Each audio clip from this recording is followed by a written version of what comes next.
The January transfer window is never an easy period for the Premier League teams. While it is an opportunity to get your season back on track with the right signing, the truth is that players are both more expensive and harder to get a hold of in the middle of the season. It's not surprising that many of the worst Premier League signings have been done in January. Which January signing do you remember the most? Here are the 10 worst in our opinion. Number 10. Fernando Morientes to Liverpool in 2005. Fernando Morientes had earlier made a big name for himself at Zaragoza, earning him a move to Real Madrid in 1997. The striker started his career at Los Blancos with 3 strong seasons, scoring plenty of goals for all of them. However, with Real Madrid gathering the famous Galacticos in 2002, the introduction of Brazilian superstar Ronaldo in the team made life difficult for Morientes in the Spanish capital. Even if he stayed another season, in spite of transfer rumors all season long, Morientes struggled to get enough game time in competition with Ronaldo and club legend Raul.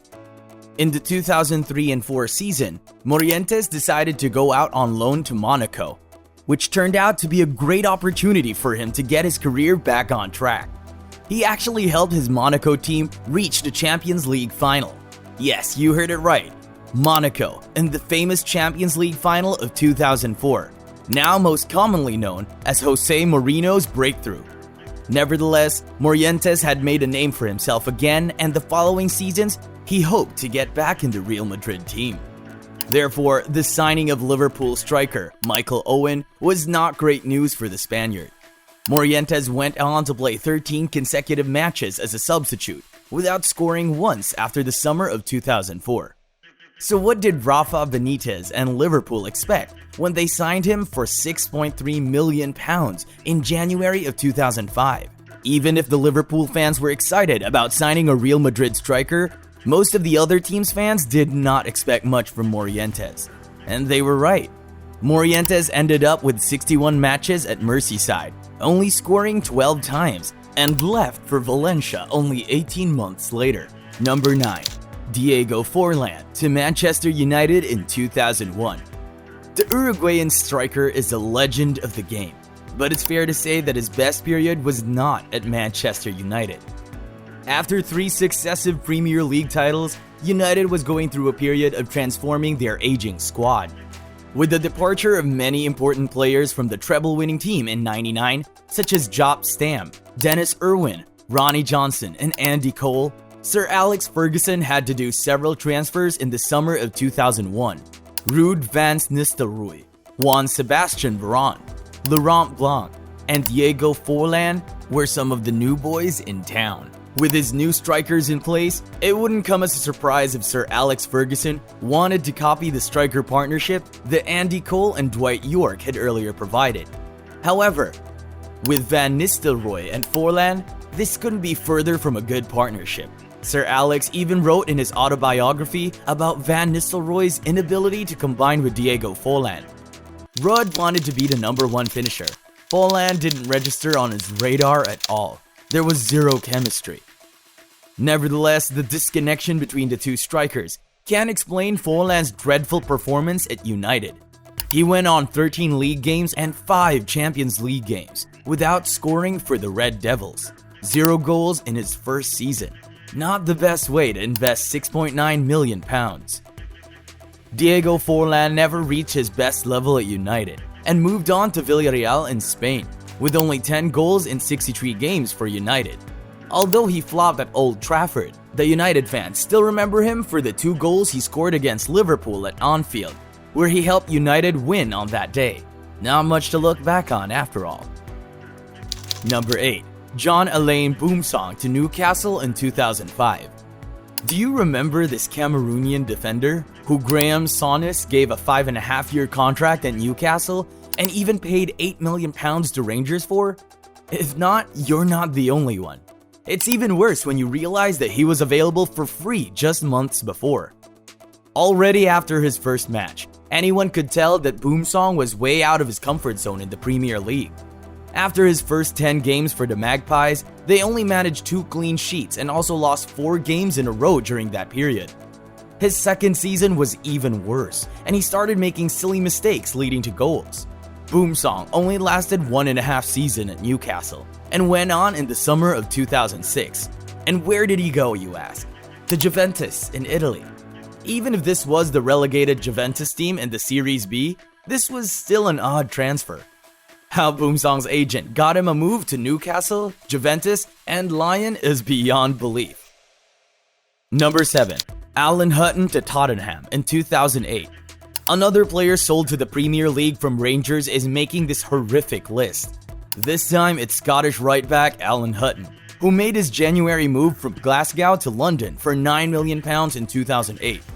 He never got to the expected level at White Hart Lane for the first 2 years and was loaned out to Sunderland in February of 2010. When Sunderland never managed to sign him permanently, he stayed at Spurs, fighting his way into the team. And in fairness, he did for most of the 2010-11 season. But when Kyle Walker later took his place while he himself was injured, the time in London came to an end. His 3.5 years at White Hart Lane will mostly be remembered for the club spending £9 million on a player that never managed to log 20 Premier League games in one season. Number 6. Wayne Bridge to Manchester City in 2010. The English left-back did well at Chelsea for some years, but lost his place to the better Englishman, Ashley Cole.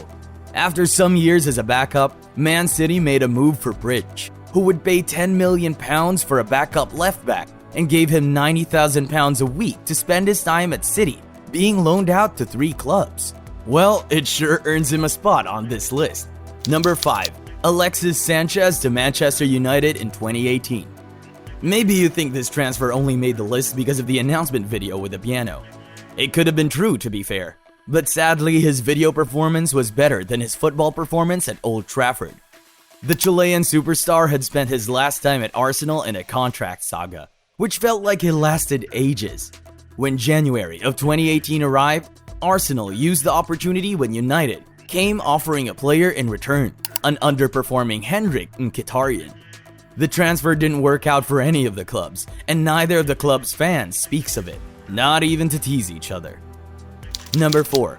Christopher Samba to QPR in 2013. Harry Redknapp was known for his unorthodox transfers, and bringing in Samba from Anji in Russia for £12.5 million was surely one of the strangest ones. Samba's fitness levels were not even close to his earlier days at Blackburn. QPR took a gamble, and it didn't pay off. We're sure that if Niko Krangikar hadn't already been a part of QPR's squad, Redknapp would yet again have spent his money there instead. Number 3. David Luiz to Chelsea in 2011. What's the worst with this deal? That Chelsea paid over £20 million for Luiz, or that they also included Nemanja Matic to go the other way and had to buy him back later? David Luiz will always be one of the most bizarre defenders in Premier League's history, but we wouldn't have enjoyed it as much without him. Our own Sideshow Bob. Number 2. Andy Carroll in Liverpool in 2011. Liverpool did have a strange January transfer window in 2011. Some would say that they bought Luis Suarez cheaply, but they also threw £35 million on the table for Andy Carroll.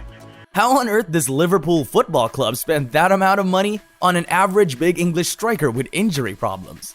It couldn't go well, and it didn't.